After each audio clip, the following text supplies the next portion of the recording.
Beloved, I greet you with the joy of the Lord and wish you a happy new year. I'd like to take this opportunity to share our theme for 2021 with you. 1 Peter 5:10 says, "And after you have suffered for a little while, the God of all grace, who has called you to his eternal glory in Christ, will himself restore, support, strengthen, and establish you."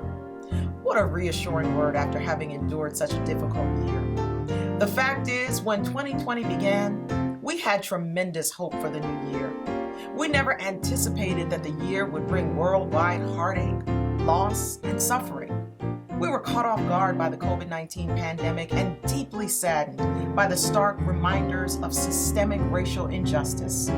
In spite of the intense pain we endured throughout the year, we were determined to increase our impact by offering ministry at a greater level. We prayed and protested in the wake of injustice. We enhanced our technological capability, therefore allowing people all over the world to worship from the safety of their homes. We mobilized voters for the election and encouraged citizens to participate in the census. And finally, we increased our outreach to the community through COVID-19 testing and continuous food giveaways. As we begin yet another new year, we recognize that some of us are feeling battle-weary and spiritually drained. Many of us have lost loved ones, sources of income, and even the sense of peace we held in previous years. Nevertheless, we declare that this is the season of reclamation and restoration.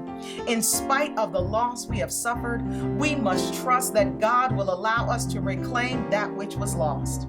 Naturally, we will not be able to reclaim everything, particularly if we have lost those we love and hold dear. However, God has a way of blessing us unexpectedly, such that we are able to reclaim things that we never imagined.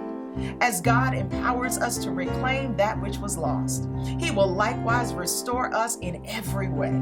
He will take our anger and pain and restore us with joy and love. He will take our sorrow and depression and restore us with serenity and peace. He will take our communal frustration and division and replace it with unity and mutual respect. The season of reclamation and restoration requires us to lean on God for strength and obey God's instruction as He guides us. As we lean on God, He will do that which Peter reminds us of in the 5th chapter of his first epistle. Peter says God will restore, support, strengthen, and establish us.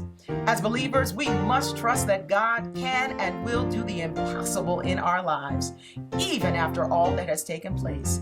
Likewise, in this season, we must trust that the same God who is Emmanuel, God with us, is the same God who will restore, support, strengthen, and establish us during this season of reclamation and restoration. God bless you, beloved, and heaven smile upon you.